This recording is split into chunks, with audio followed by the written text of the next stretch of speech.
Bonjour, je vous fais une présentation ce soir sur Parcoursup 2021, donc à destination des parents et des élèves.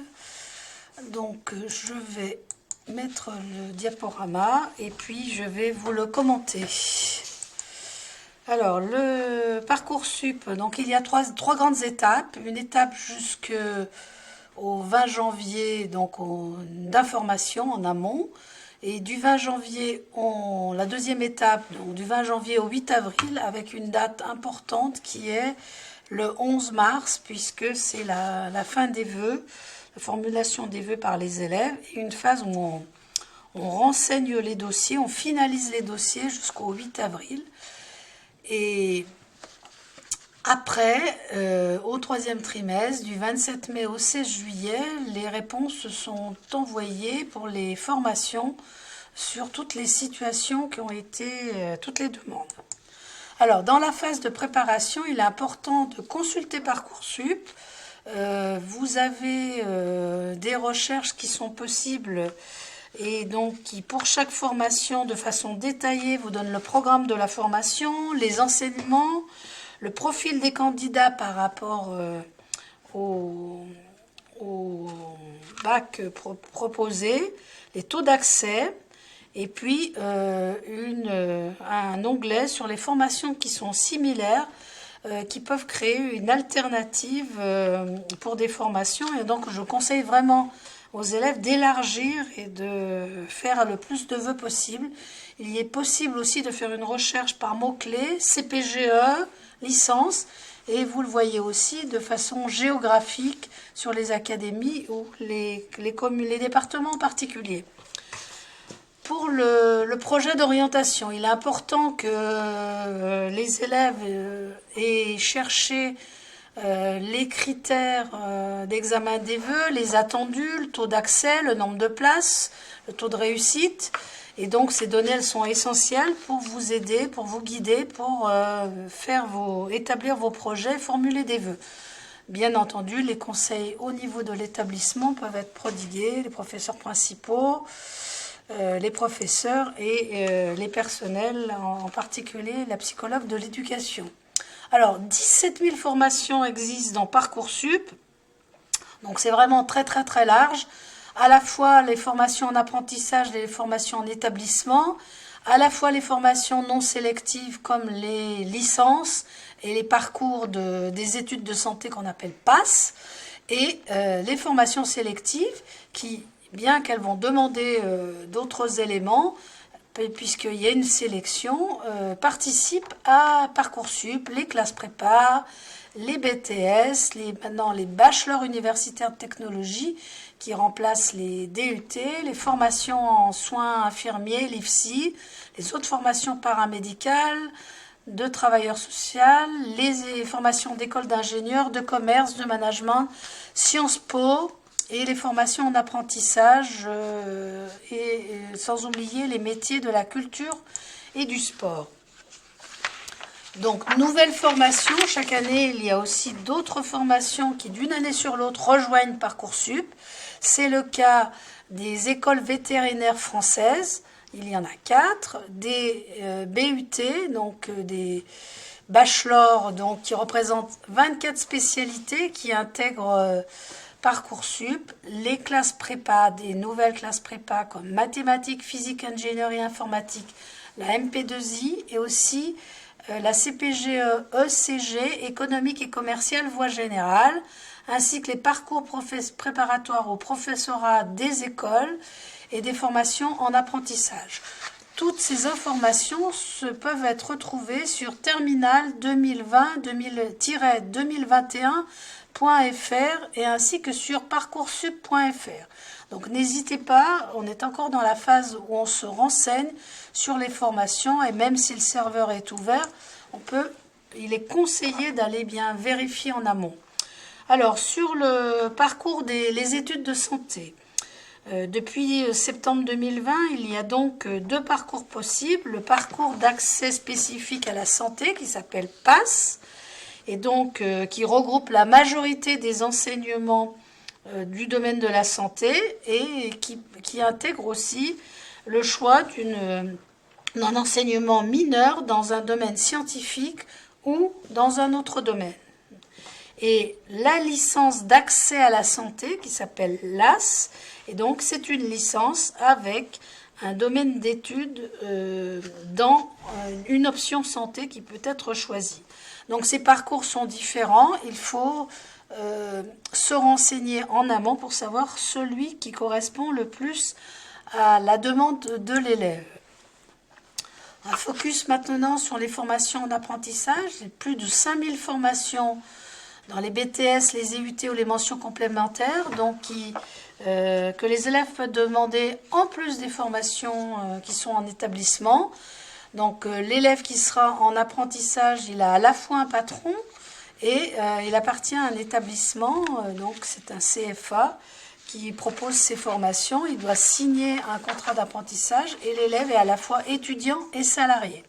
C'est une solution à ne pas négliger. Parcoursup, pour s'inscrire, il faut que chaque élève utilise une adresse mail qui soit valide, qui soit consultée régulièrement. Donc, on choisit un mail qui va être consulté. L'élève prépare son identifiant qui est sur ses bulletins ou sur les notes des épreuves anticipées de première. Et donc, nous conseillons vivement aux élèves de renseigner, et aux familles, de renseigner 2 numéros, le numéro de portable de l'élève et le numéro aussi de ses parents ou de ses tuteurs légaux. Ça permet de recevoir, que les deux reçoivent les alertes, de ne pas rater dans le cours de la procédure 3 quand il y a des réponses qui sont envoyées. Donc, on formule jusqu'à 10 vœux avec des vœux supplémentaires donc qui sont doublés pour la partie apprentissage, des vœux qui sont pour les formations sélectives et non sélectives, des vœux qui sont motivés. Et donc là, c'est une deuxième partie, il faut que l'élève aille expliciter sa motivation, et cette motivation, il demandera aussi au professeur principal de l'aider. Et donc, il n'y a plus de classement dans les vœux, mais donc il ne faut pas éviter de censure. Et l'an dernier, il y a eu en moyenne 9 vœux au moins par élève. La formulation des vœux, alors il faut savoir que certains vœux sont regroupés. Alors par exemple, tous les BTS management commercial opérationnel peuvent être regroupés en un vœu qu'on appelle vœu multiple.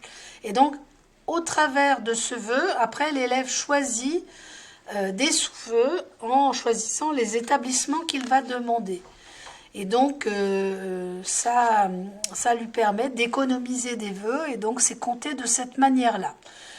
Sur des filières spécifiques d'orthophonie, par exemple, il y a une limitation à 5 vœux multiples maximum parce qu'elles sont regroupées sur le territoire.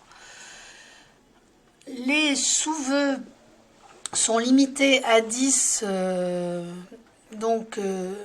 on peut faire 10 vœux multiples et après 20 sous-vœux. Et vous avez là la déclinaison de toutes les formations qui ouvrent droit à ces sous-vœux, les BTS, les BUT, les diplômes, les DN-MED, les diplômes de comptabilité, et puis les établissements de formation de travailleurs sociaux ou certaines prépas qui sont regroupées à l'échelle nationale. Alors, toujours des précisions sur les vœux multiples, des formations dont le nombre de sous-vœux n'est pas limité. Ce sont les instituts de formation en soins infirmiers, les études d'orthophonie, orthoptie ou audioprothèse, donc ils sont limités à 5. Les écoles d'ingénieurs et de commerce et de management qui sont regroupées en réseaux, les réseaux des Sciences Po province, Aix, Lille, Lyon, Rennes, Saint-Germain-en-Laye, Strasbourg et Toulouse et Sciences Po Paris, et puis des parcours spécifiques PASS, mais ça concerne l'Île-de-France, donc je pense qu'on est peu concerné ici, et des concours communs maintenant qui ont été regroupés sur les écoles nationales vétérinaires. La demande de césure. Alors là, il m'apparaît important d'attirer votre attention sur le fait qu'un élève chaque année, nous avons des élèves qui disent, mais après le bac, je souhaite faire une pause. Donc, je veux partir à l'étranger, je veux réaliser un projet associatif. Il faut quand même candidater dans Parcoursup. C'est vraiment un conseil que je vous donne. Puisque quand vous serez admis quelque part, si vous avez coché la case césure, l'établissement dans lequel vous avez été reçu répondra à votre demande et vous donnera une césure sur 6 mois ou 1 an, mais vous garderez l'affectation qui a été prononcée en 2021 pour être conservée pour votre retour en 2022. Donc ça évite de se retrouver sans solution après le bac, même après une année passée peut-être à l'étranger. Il faut savoir que la césure n'est pas accordée de droit, mais je vous incite vraiment d'utiliser la procédure qui est dans Parcoursup. La date limite qu'il faut avoir en tête, c'est bien sûr le serveur ouvre le 20 janvier, mais vous avez encore du temps pour formuler les vœux, mais par contre, il faut tout réaliser avant le 11 mars au soir. Après, il sera trop tard. Puis, entre le 11 mars et le 8 avril, c'est un temps qui vous sera donné pour motiver vos vœux. Là aussi, un vœu qui n'est pas confirmé avant le 8 avril ne sera pas examiné. Donc, ça veut dire que c'est un vœu qui disparaît. Alors, dans la motivation du vœu, il y a des choses qui appartiennent à l'élève, il y a des choses qui appartiennent à l'établissement. L'élève doit constituer son dossier en remplissant un projet de formation, en remplissant aussi la rubrique préférences et autres projets, en donnant des pièces complémentaires si elles sont demandées, et en indiquant ces activités, ces centres d'intérêt. Je ne saurais que vous inciter à vous distinguer d'un autre camarade en disant ce qui vous caractérise. Donc, avant le 8 avril. De même, le candidat peut, dans certains domaines particuliers, donner ses préférences, et c'est important que ça soit renseigné par le lycéen, puisque les préférences que vous allez donner serviront peut-être, si vous n'avez pas été, vous n'obtenez pas de formation, ça permet à la commission académique de pouvoir vous proposer des choses qui sont dans ce qui vous intéresse et ce qui est prioritaire pour vous. Donc les parcours, cette rubrique préférences et autres projets, elle ne sera pas vue de tout le monde, mais il est important que vous puissiez la renseigner. Elle peut servir en fin de procédure. Tout ce qui concerne, tout ce qui pourrait vous aider à mettre en valeur vos préférences, vos activités, vos pratiques culturelles, vos investissements dans la vie lycéenne du lycée ou en dehors, on vous incite à les inscrire dans votre Parcoursup, et elles permettent de vous départager entre un élève qui aura les mêmes notes que vous et vous feront peut-être que vous serez choisi et pas votre camarade. Donc, dans la partie réservée au lycée, donc il y a aussi une attestation pour les licences de droit et de sciences qui doivent être, c'est un questionnaire qui est en ligne sur le site terminal 2020-2021, alors 2020-2021.fr, et donc cette pièce, elle est renseignée, elle peut servir, mais elle n'est pas envoyée à tout le monde, mais ça nous permet pour ces formations de mieux savoir à qui la formation est destinée.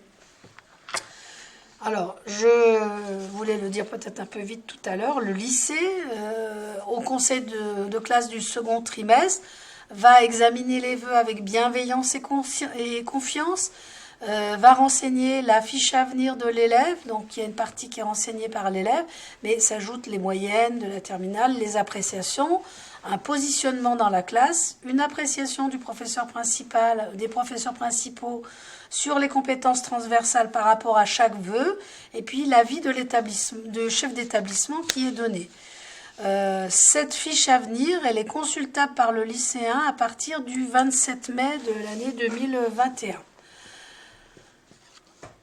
On peut récapituler donc les éléments qui sont transmis pour chaque formation, un projet de formation motivé, des pièces complémentaires demandées par certaines formations, une rubrique activité et centre d'intérêt si elle a été renseignée, et la fiche à venir qui est donnée par le lycée, ainsi que au niveau des résultats scolaires, ce seront vos bulletins de première, de terminale, plus les notes des épreuves finales des 2 enseignements de spécialité que vous avez suivis en terminale et pour lesquels vous avez passé des épreuves en mars 2021. Pour la première fois, elles seront intégrées. Entre le 27 mai et le 16 avril, c'est la réponse des formations. Donc, vous avez demandé un certain nombre de formations. Chaque institut ou établissement va classer, va regarder les demandes. Et donc, une fois que la demande aura été examinée, vous recevrez des propositions d'admission. Et au fur et à mesure, c'est-à-dire qu'il n'y a pas une date précise, on sait que ça commence le 27 mai, et à partir du 27 mai, c'est une date qu'il faut bien avoir en tête. Si vous avez des réponses, là, il est important que vous répondiez. Et donc, en juin, début juillet, du 29 juin au 1er juillet, il y a un premier point d'étape. Et là, il est intéressant que vous ayez bien un petit peu trié dans tout ce qui vous est proposé. Le 6 juillet, donc après, vous passez vos épreuves et vous avez les résultats du bac qui, bien sûr, pour être admis, il faut avoir le bac. Donc, effectivement, le 6 juillet, il faut regarder les résultats, bien entendu. Et pour les élèves qui n'auraient pas été admis sur la phase, disons, classique, il est possible qu'entre le 16 juin et le 16 septembre, vous formuliez à nouveau des vœux de la phase complémentaire. Alors, les réponses, examinons maintenant quelles réponses vous allez recevoir. Vous recevez des propositions au fur et à mesure et en continu. Donc, à chaque fois que vous avez une proposition, il faut répondre. Alors, soit vous acceptez, et si vous n'acceptez pas, à ce moment-là, ça va libérer la formation pour d'autres candidats qui restent en liste d'attente. Donc ça, le système va, vous allez voir, beaucoup évoluer à partir du 27 mai. Donc vous devez répondre et puis il faut après que chacun regarde. Quand vous allez être en liste d'attente, vous verrez quelquefois des chiffres qui sont importants. Il faudra vous dire que les choses vont se décanter une fois que tout le monde va répondre. Alors voyons maintenant comment vous allez devoir répondre. Soit la formation, elle est sélective, et donc là, vous avez 2 solutions. Vous avez une réponse, vous êtes admis, soit vous acceptez, soit vous renoncez, et vous restez ou non en attente sur d'autres vœux, soit, si vous avez refusé, on vous conseille de garder des vœux en attente. Sur les formations non sélectives, là, il y a une petite nuance. Soit on est admis et donc vous acceptez ou vous refusez. Donc là, il faut apporter la réponse.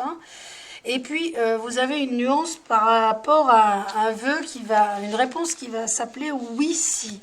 C'est-à-dire que l'établissement va estimer que vous n'avez pas tout à fait les prérequis de la formation que vous avez demandé, mais si vous acceptez la remise à niveau, le tutorat qui est proposé, vous pouvez accepter la proposition et rentrer dans cette formation. Et puis, en attente d'une place, on maintient son vœu et on attend de voir en fonction de toutes les réponses que vous allez avoir. Sur cette diapositive, on vous rappelle aussi les délais. Alors là, il faut bien avoir en tête dès maintenant que le 27 mai, c'est une date qui est très importante, à partir du 27 mai, que le 27 mai, vous avez plus de chances, si vous êtes accepté quelque part, il faudra à ce moment-là que vous validiez cette proposition, mais vous avez 5 jours pour répondre, donc c'est assez court quand même, et à partir du 28 mai, vous n'avez plus que 3 jours. Alors on compte le jour du 28 mai, plus 2 jours pour se décider, donc là, il y a des décisions à prendre, on va dire, fin mai. Donc, quand vous n'avez pas répondu et que la date est passée, votre proposition d'admission est supprimée, elle est proposée à quelqu'un d'autre. Donc, attention à regarder les alertes sur Parcoursup et à bien répondre. Donc, si vous n'avez qu'une seule proposition et des vœux en attente, ou vous prenez la proposition, vous renoncez, et donc vous gardez des vœux en attente si vous avez renoncé. Et si vous avez accepté définitivement la proposition, là, il est bien entendu qu'il faudra après, pour valider l'inscription, consulter l'inscription administrative dans la formation demandée et répondre aux modalités d'inscription. Si vous avez plusieurs propositions d'admission et des vœux en attente, vous ne pouvez accepter qu'une seule proposition à la fois. Ça, c'est très important. C'est-à-dire que là, vous allez libérer des places et on voit qu'il va y avoir un effet collectif où il va y avoir beaucoup de places en même temps qui sont proposées quand l'élève a eu plusieurs propositions d'admission puisqu'il doit en choisir au moins une. Vous pouvez garder des vœux en attente si vous souhaitez les conserver, mais une fois que vous avez procédé, indiqué que vous acceptez une proposition, il faudra, donc vous avez renoncé aux autres, il faudra consulter l'organisme pour vous inscrire administrativement. Quand vous n'avez que des réponses en attente, mon conseil serait de vous dire qu'il ne faudra pas paniquer parce que si vous voyez qu'il y a 200 personnes en attente, vous avez des indicateurs, mais à un moment donné, vous aurez cette réponse, mais vous verrez qu'elle évoluera au fil du temps. Et donc, jusqu'au 14 juillet, il y aura des réponses, des places libérées pour d'autres candidats. La difficulté sera pour les lycéens qui ne recevraient que des réponses négatives, donc, et surtout quand vous n'avez demandé que des formations sélectives. C'est pourquoi moi je vous incite à demander aussi des formations non sélectives, même si vous préférez quelque chose de sélectif. Sécurisez votre demande dans Parcoursup pour avoir quand même quelque chose. Mais pour les élèves qui se retrouveraient qui ne sont pas retenus pour des formations sélectives, vous pouvez préparer la phase complémentaire qui ouvrira à partir du 16 juin et dans lequel vous pourriez candidater sur 10 nouveaux vœux, mais qui seront des vœux qui resteront, que vous pourrez formuler que sur des places vacantes. Donc les choses seront réduites à ce moment-là. Alors, pour vous accompagner tout au long de la procédure, il y a un numéro vert, donc le 0800 400 070. La messagerie Parcoursup peut aussi répondre à vos questions. Donc, dès le 20 janvier, vous pouvez questionner et avoir des réponses aux interrogations que vous avez. Les réseaux sociaux de Parcoursup, Twitter ou Facebook, sont aussi des moyens de communiquer. Les conseils pour terminer, donc il faut préparer son projet d'orientation, il faut rechercher les informations, surtout quand on est indécis, et donc le site terminal 2020-2021.fr est le site qui vous aidera, vraiment qui vous guidera, qui répondra à vos questions, qui vous aidera à élargir vos projets. C'est surtout ça qui est important dans la logique de Parcoursup. Vous avez des guides, des brochures, vous avez aussi le guide ONICEP qui vient de fusionner avec celui de la région Auvergne-Rhône-Alpes qui vous donne les formations dans votre secteur, les conseils divers des professeurs de l'établissement, de Madame Lebord, la psychologue de l'éducation, si vous allez la voir au lycée le vendredi toute la journée ou le mardi une après-midi sur 2, et au CIO de Villefranche, et enfin des renseignements que vous pourrez avoir en vous inscrivant sur les journées de l'enseignement supérieur, puisqu'elles sont cette année en virtuel. Et donc, vous aurez entre le mercredi 27 janvier, alors nous, on vous libère le mercredi 27, le jeudi 28, et il y a encore le week-end où vous avez en virtuel ces journées de l'enseignement supérieur qui ont été un petit peu élargies. Et dans le site, sur le site de l'ENT de l'établissement, nous mettons un certain nombre d'informations dès que nous les recevons pour vous aider dans vos choix. Donc je voudrais remercier les familles et les élèves qui ont suivi le commentaire du PowerPoint qui sera mis sur le site du lycée, et vous dire qu'un certain nombre de conseils vous seront prodigués déjà dans l'établissement, et vous remercier de votre attention. Nous allons pouvoir répondre avec Madame Leborgne sur le chat à des questions qui pourraient être posées tout au long de la présentation que j'ai faite ce soir. Merci.